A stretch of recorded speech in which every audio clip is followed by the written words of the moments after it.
Greetings and welcome to ROI Clear.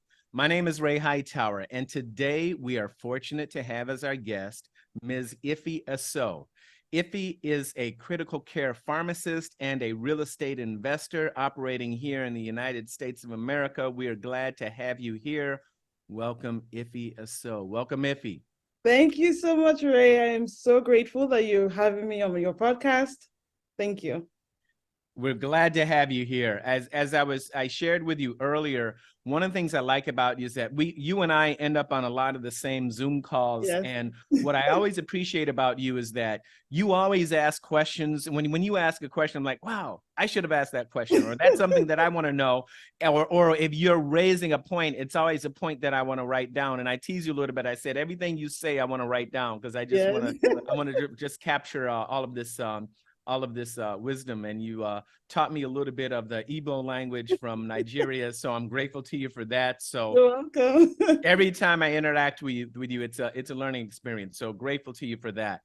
Awesome. To kick things off, why don't we start with an elevator pitch? And I'll say this to those who are new to the ROI Clear podcast. Ify is on an elevator with someone she wants to influence. Ify, what would you say to that person in the course of an elevator ride?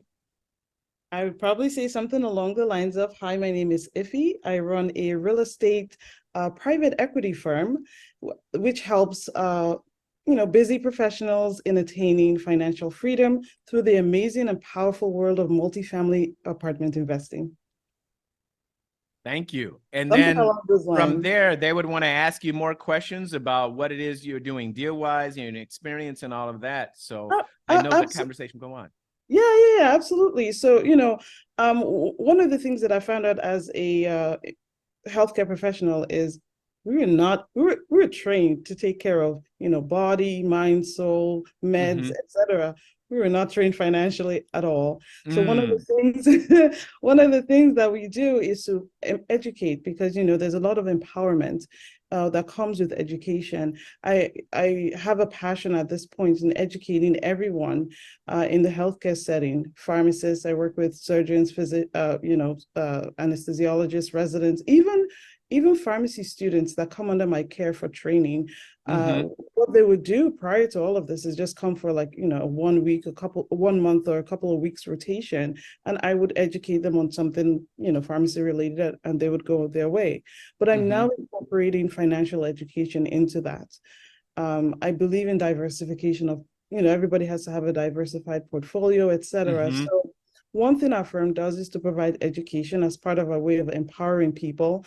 And my niche is in multifamily apartments, and that's because it has something called the highest Sharpe ratio, so the highest risk-adjusted return when you look at all the different investment classes. So yeah, that's why I chose commercial multifamily.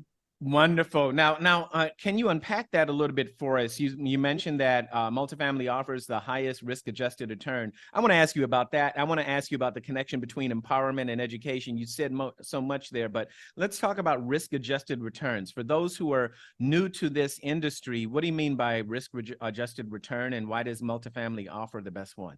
Right. So my simplistic way of explaining this is, a lot of people know high risk, high return. When I'm talking to people, when I'm talking to investors, when I'm talking to people, the goal is not to always get them to invest with me. That's not the goal. The goal first is to find out what their investment needs are. Some people may need today money. If they need today money, well, multifamily is not going to do that for you. Right. You're probably looking for a very quick transaction, something that may have very, staggering returns potentially, but it could also come with a very high risk. So think of fix and flips. Wholesales are not super high risk, but a fix and flip, for instance, is a bit of a high risk. But the returns are staggering. So if a fix and flipper is presented with a multifamily deal with cash on cash returns of 7, they smirk at that. They're like, 7? I'm getting 35. Yeah. They're getting 35, but during the times of a recession, or what we've seen recently, that flip may stay on the market for a very long time. So with commercial multifamily, what we're doing is not trying to get rich quick. We're not getting today money. We're trying to grow wealth slow. It's more of a marathon as opposed to a sprint. Correct. Correct. Yeah. Correct. I love that. And one of the things I love about the industry that we're in is on the first of the month, that's when rent's due. So there's Yes. steady, Yes. predictable cash flow. It's not all of a sudden, like you said, fix and flip. You might get that 35% or 50% or 100% return on your fix and flip, Yeah. but somebody has to buy the whole thing and you have no idea when they're going to be ready to do it. Exactly. Exactly. And so my journey, and not that you asked me, but I'm going to tell you. I want to know. My journey in investing didn't start with real estate. I wasn't one of those people that had binged watched X number of podcasts. I had heard of Robert Kiyosaki when I was back in Nigeria. I hadn't read his book.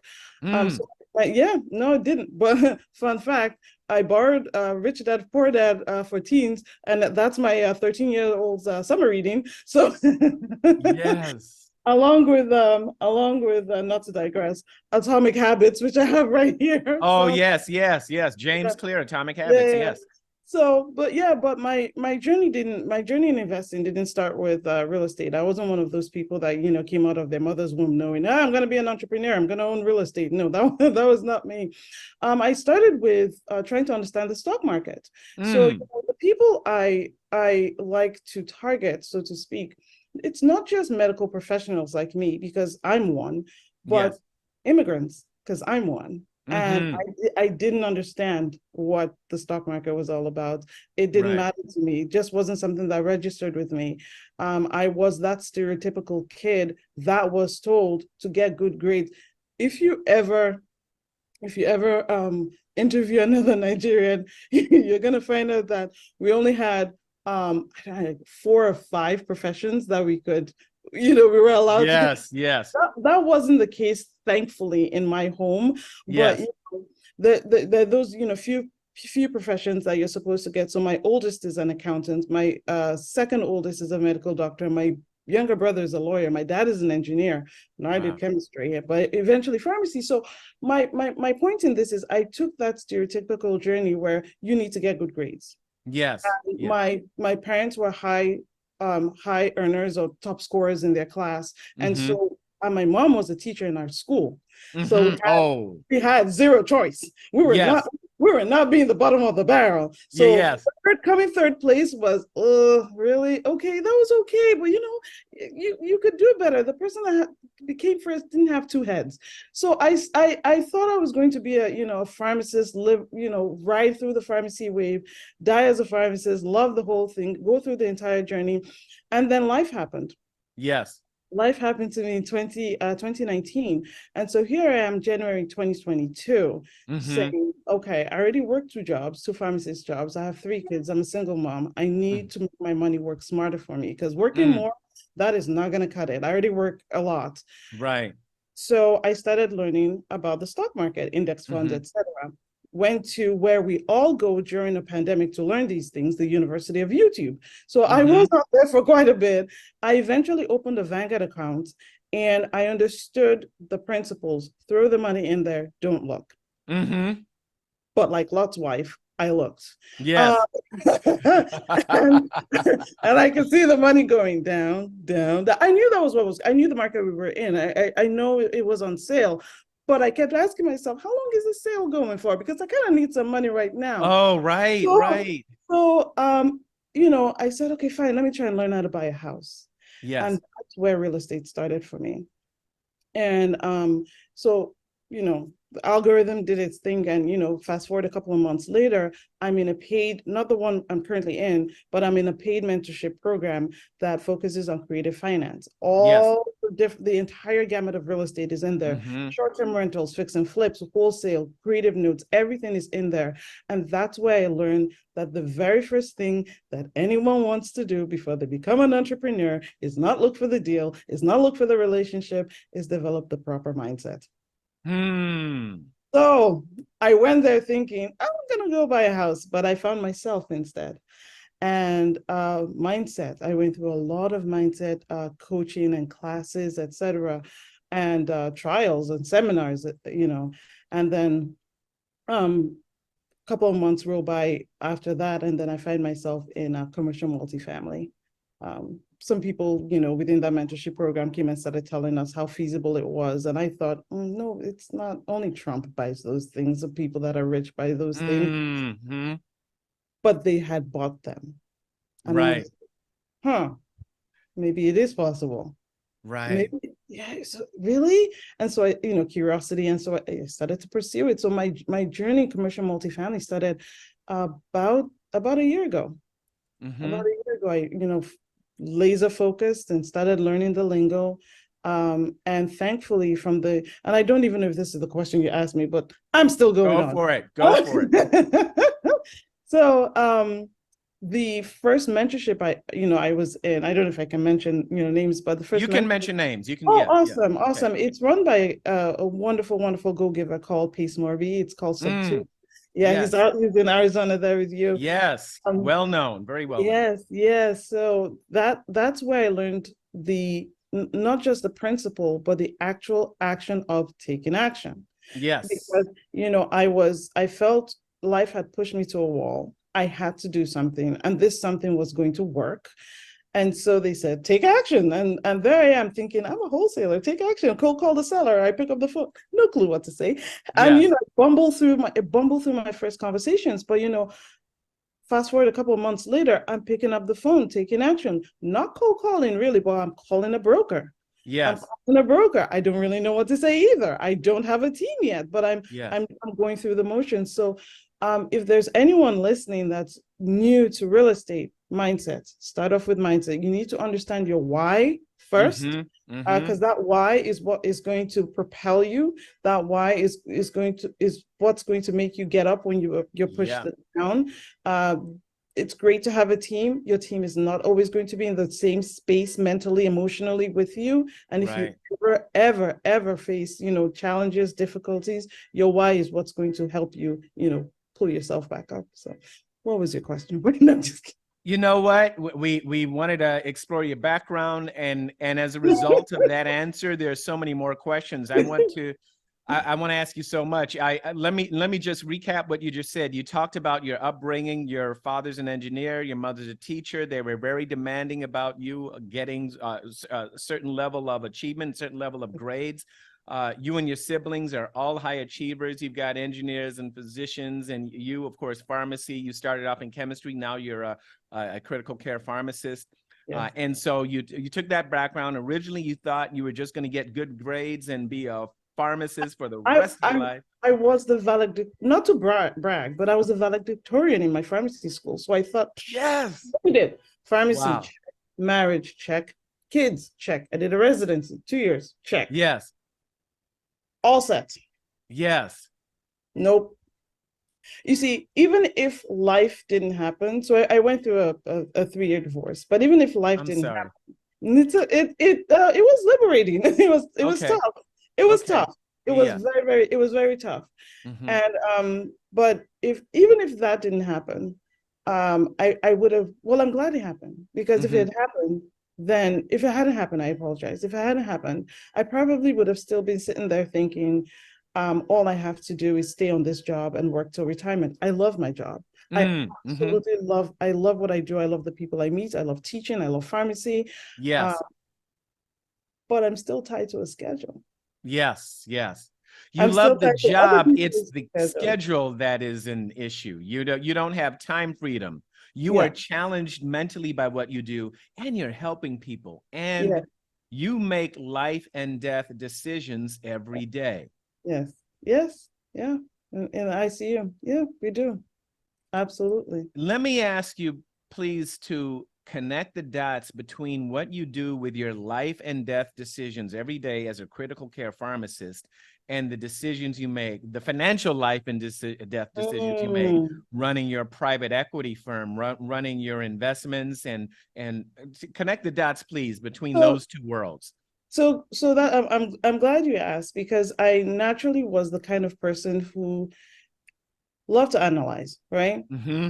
Overly analyze. Yeah. Let's take a okay, I'll tell you this for example. Um, I get Mm-hmm. 2 weeks off in the summer, right? Okay. Yes. Ray, I only booked my vacation is next week. I only booked it within the hour before this. Oh, wow. Why? Because I was thinking, what if it rains? Where am I going to stay? What are the reviews going to be like? So that's the cloth I was cut from. Yes. And then you have that works phenomenally in pharmacy. You Mm-hmm. just have to very quickly. Yes. You have to do it even quicker in a critical care setting. Who's Right. this? What's this person? Okay, choose A, choose B, etc. Mm-hmm. The problem with that in running a business, well, it's a double-edged sword. But the problem could be I was primed to be the person that was going to be permanently stuck in analysis paralysis. Because should I buy this building? Oh, does it look good? I don't know. What's the neighborhood like? How about this Mm-hmm. person? Are they a good team member? How about the other? And you would be perseverating in that, and you wouldn't move forward. Case Yeah. Yeah. in point. Case in point. The first deal I LP'd into, oh no, the first opportunity to LP into a deal. Mm-hmm. I was new in commercial multifamily, so this was Right. partially not my fault, but it Yeah. will highlight what I'm trying to say. Mm-hmm. Someone brought an OM to me. I Mm-hmm. could read it, right? I couldn't read it on my own, but I knew that I wanted to be an LP and eventually a GP. Yes. So what did I do? I did what I had always done throughout college, learn it by myself. I'm like, I'm going to figure this out by myself. Now, Mm-hmm.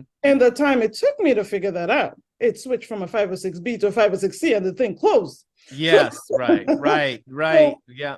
there's a beauty in trying to be in being analytical and thorough, but recognizing when decisions need to be made and when they need to be made quickly is something I had to do.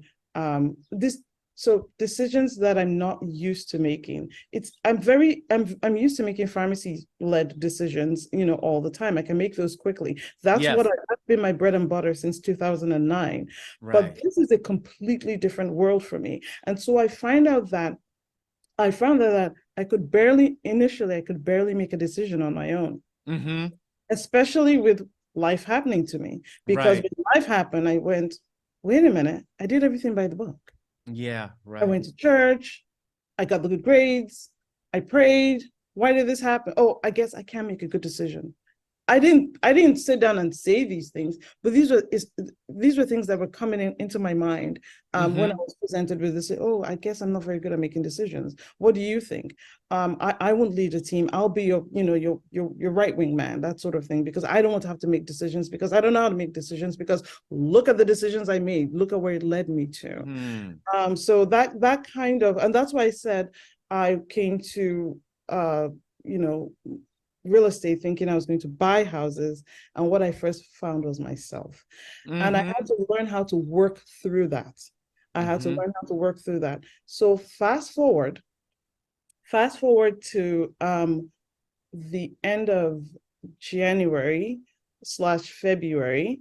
um I'm now realizing and recognizing I need to join a team. I need a Yes. multi-family team. It's a team sport.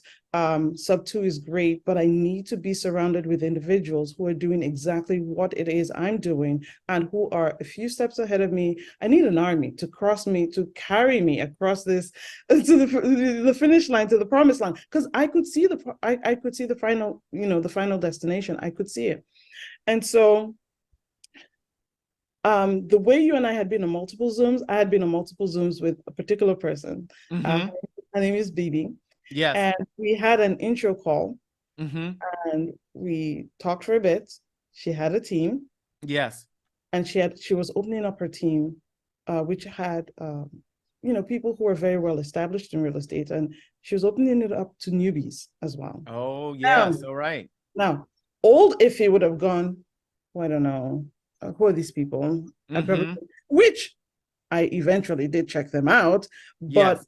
I would have sat in that, pile of, I don't know, I don't think I can do this. I don't think I can do this. But by then I had learned sometimes, you just have to fail forward and that's okay. Yeah. Right. So Right. I, Right. I leaped and I joined. And so Yes. I think I'm at a point where I recognize that I have the tendency to sit in analysis paralysis. But Mm-hmm. because I've done that, been there, done that, I've chased shiny objects. Even the ones that were not shiny, I chased them. I've had FOMO. I've gone through all of that. I have enough self-awareness to be able to say, nope, we're making a decision for Yeah. for business things that matter. Vacation, it's here nor there. But for things that matter, I'm able to make quicker decisions. My tolerance level for risk has changed. Yeah, Change it in what direction? I'm able to accept more risk. All right. Yeah, Would because it I be didn't, fair? you Would it know, be go fair to say that your nature is analytical, you're highly analytical, but after 2019 and since then, you've learned how to turn on and off the analytical switch. Is that what's one going on? 1000%, because analytical me would have never picked up the phone to cold call a seller or a broker. What if they Yes. hang up on me? Oh, Yeah. what if they ask me something I don't know? Well, guess what? They hung up on me. They did ask me something that I didn't know. I'm glad they hung up on me, because guess what? An investor hung up on me. So that gave me enough practice. Yes, right. Yeah. So what if? So I'm sitting there in the land of what ifs, and I'm not taking that step forward. And Hmm. 2019 helped me take that step forward. Okay, Right. what if it doesn't happen? Mm-hmm. What if something better happens? And so, when I got onto VV's team, I recognized it as an opportunity to not only participate in real estate activities, but Yeah. to observe myself. And believe it or not, I've been watching myself, and I've been waiting to see who I transform into at the end of our raise. To observe yourself. Tell us about that. What is that like? What is it like to observe yourself, Ify? Okay. Um, being so it's being present, being present slash um I guess taking time to mull over the decisions I take and I make, and why, etc., and how I'm Mm-hmm. growing.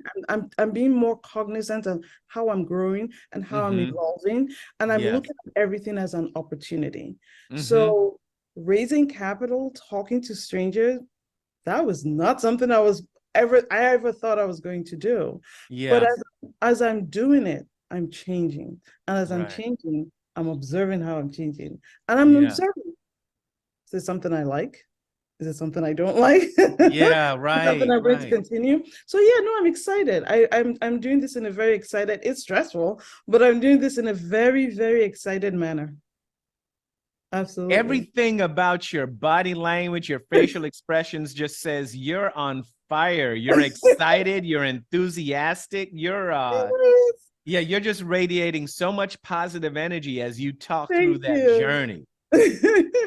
Thank you. Thank you. I've learned, in movies, in cartoons, when Mm-hmm. when someone needs to make a critical decision, and there's a miniature version of them that's like an angel, and a miniature form of them. Yeah. Okay, Yes. so I don't have the devil piece. What I have is I have a miniature version of myself that's a cheerleader with pom-poms. Oh, And yes. every time I fall, there's always me there saying, get up, Ify, get up, Ify, get up, Ify, because Yes. I can't rely on people to do that for me. So because I'm able to do that on my own, I'm able to be there for other people that fall and can't get up. Mm-hmm. Yeah. And you're doing that for other people. That's another piece you just added there. You've done this for Yeah. yourself, Yeah. but you're doing this for other people as well. Correct. So one of the things I how I said I was observing myself. Yes, yes. One of the things I realized as I was making a lot of investor calls was, if I got into a call with a potential investor who was already invested in multifamily, they were already Mm-hmm. invested in their multifamily journey, they Right. had the potential or the desire to be a general partner. Instead of trying to see if they would invest with me, I tried to find ways of seeing if they could become a general partner themselves. Hmm. So a lot of people I had calls with, people who were I was probably just a few steps ahead of them, Mm-hmm. and I would call, and they were just starting out, and they were calling brokers or underwriting, and I would say, okay, would you like to invest with me? No, no. I'll give them a call back, and time would have elapsed. And then they probably have seen that um my journey of how I, you know, is try to underwrite. Mm-hmm. And right now, the market is just capital. So looking to get on a deal pretty quickly, you want to find operators that are solid. Mm-hmm. And if you're able to raise capital, even if you've never done it before and you just want to try, take that Right. step. And a lot of them, no, no, no, thank you. And then time will pass and I'll call back. I'll either call them again or they'll call me again. And then Mm-hmm. they're ready. Because I think I planted that seed. I planted that Yes. seed. Yes. The conversation didn't stop at, oh, okay, so you're not interested in my 7% cash on cash. Okay, well, have a great day. Yeah. Yeah. Yeah. Yeah. Yeah. Yeah. It kind of steered towards, what are your goals? What is Right. you're trying to do? And sometimes you would hear the discouragement in their voice, you would hear the desperation in their voice. And some people are meant for multifamily and some people aren't. So within the Warrior program, within sub 2, yeah, I call on people and I check on them. How you Mm-hmm. doing? Where are you with your goals right now? Right. Right. Not necessarily touting myself out there as an accountability partner, but just cheering people on, because for whatever reason, I'm able to lift myself up with God's grace. And not everybody has that. They don't have the grace or the capacity to at that time. So Sure. sure, why not? Yeah. So you Yeah, have that cheerleader on your shoulder with the pom I poms, do and with the and pom pom. sometimes you even make that cheerleader available to other people. I do, because not everybody either knows that they need to have it or they have the ability to bring it out at that particular point in time. Yeah. And so, yeah, yeah, Wonderful. yeah, it's No, rewarding. what's that? It's rewarding. It is rewarding. Yeah, Yes, I can see yeah, that. And just everything about you says that you are richly rewarded by the way you give this to other people. yeah. I gotta say, this time has gone really quickly. We're coming towards the No, end of our time sir. together. This has been very quick. I'm looking at the clock. Really? This is crazy. Oh We my gotta have Lord. you back where there's so Oh my much God, more that'll be we can dig amazing. into. But you have a lot to share, and I definitely want to have you back. I know beyond any shadow of doubt, I want to have you back at some time. So Thank you. yeah. Thank you so much. So, in closing, let me ask you, what are you reading right now, or what are you listening to right now that inspires you, or that you use? You mentioned educate, or actually, empowerment comes from education. What are you Mhm. reading, or studying, or listening to right now that you could share with our audience so that you empower yourself through your own education? Awesome. So for me personally, I found out that I can't give out unless my cup is full. And my cup filling starts with the Bible. So right Yes, now, and every day, I currently read the Bible. yes. But from a real estate perspective, I don't have. I wish I had the time of day to pick up a physical book and read. So I do a lot of listening. I Mm-hmm. like listening to podcasts. I Yes, listen to Rod's podcast. yes, I listen to anything, everything Vina Jetty. She's been instrumental in me getting to where I am right now. So yeah, yes. I listen to Rod, Vina Jetty, I listen to Michael Blanc, and Mm-hmm. I'm beginning to pick up on Chris Voss every once in a while, wherever Okay. he shows up. Yeah, I do like his strategy. So yeah. All right. That's Mm-hmm. wonderful. We'll make sure we include ROIclear to those. That's Rod Cleef. Ify and I just say Rod because we're both part of ROIclear's program, a Yes, remarkable program with yes, mindset and knowledge. There's some analytical, but a whole lot of mindset. So we yes, need that. We all yes. And need that. community. And I found a, community. I found a community of warriors when I came in. Yes, the Yeah, community has been remarkable. Yeah, we all help each other. yeah. And then finally, how can people get in touch with you, Ify? Oh, awesome. Well, I have embraced social media for business purposes. On Instagram, I'm at Ify_Asoh. That's A-S as in strawberry, O-H. And then my Facebook is my first name and my last name, Ify Asoh. I'm also Wonderful. on LinkedIn under my name. You're on LinkedIn as well. I'm on Okay. LinkedIn. Yes. We'll make sure that we include those links. Ify Awesome. Asoh, it has been a pleasure speaking with you Thank here at you. ROI Thank Clear. you. Thank you. Thank you. Thank you so much.